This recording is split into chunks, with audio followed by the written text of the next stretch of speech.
Just over 50 years ago, oil was discovered here in Dubai. It helped build this modern metropolis, but the resource accounts for less than 1% of the state's GDP. The city is now a global business hub and luxury tourist destination that boasts the world's tallest building and a police force that drives supercars. So, how did Dubai get so rich?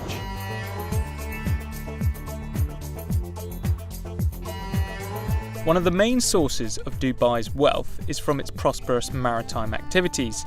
It was once a modest fishing town, which, by the early 20th century, had become an important trading port. Its location, close to both Iran and the entrance to the Persian Gulf, attracted merchants from all over the region. Today, Dubai's main cargo port, Jebel Ali, is the busiest port in the Middle East, and arguably the United Arab Emirates' most valuable commercial asset. A big reason for the shipping terminal's success is that it's located inside the Jebel Ali Free Zone, also known as JAFZA. Spread over 57 square kilometres, JAFZA is the world's largest economic free zone. It's one of more than 20 other industry-specific free zones dotted around Dubai, all set up by the government. These zones attract businesses with tax breaks, custom duty benefits, and no foreign ownership restrictions, all within a developed infrastructure that is run by an independent authority, helping streamline bureaucracy.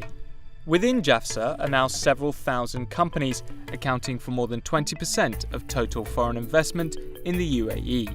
The zone employs close to 150,000 people, helping generate more than $80 billion worth of trade, which accounts for 21% of Dubai's GDP.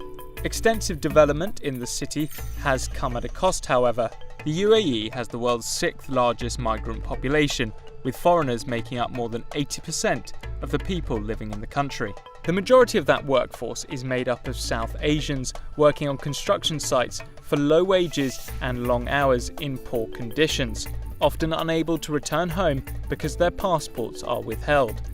But in 2017, following global criticism, the UAE's Federal National Council passed a new bill that gives workers 30 days paid vacation every year, 1 day off a week, medical insurance, and a contract before starting work. But for Dubai's rulers and investors, this cheap workforce helped it become one of the world's fastest growing metropolitan areas. It's important to note that while Dubai is the largest and most populous state in the UAE, the richest state is Abu Dhabi, the country's capital city.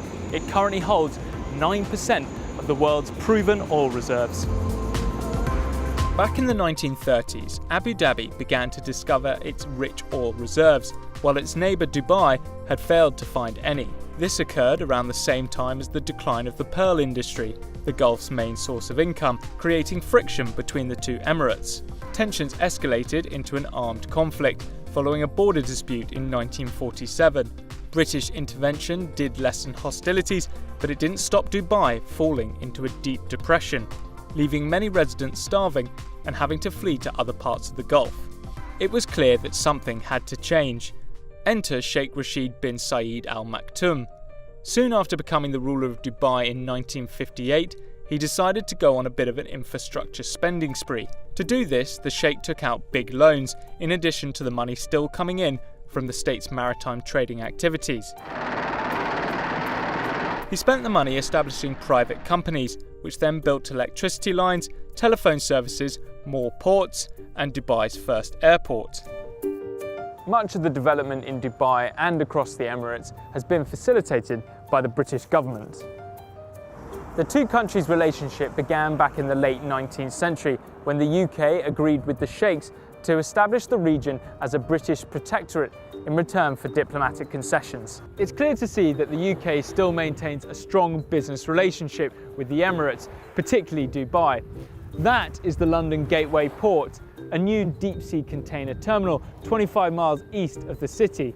It's one of the UK's main links between London and 90 other cities around the world, and yet it's owned and operated by DP World, a company based in Dubai.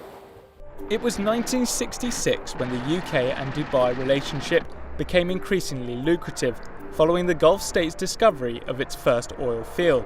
When announcing the news, however, Sheikh Rashid said, "I have good news and bad news. We found oil, but not much." The city, though, wasn't dependent on selling oil in order to thrive. Instead, the oil was used to fund Sheikh Rashid's existing strategy of basing Dubai's economy around trade, tourism, and finance. That decision now looks like a good one as the world increases its use of renewable energy and moves away from a reliance on oil. Dubai now has the world's busiest airport for international passenger traffic, confirming its position as a gateway to the east.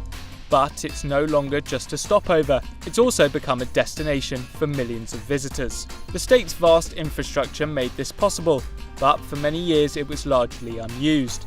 Now, with an ever more globalised planet, Sheikh Rashid's gamble of borrowing tens of billions of dollars looks to have paid off, having turned this once quiet backwater into one of the world's most powerful cities.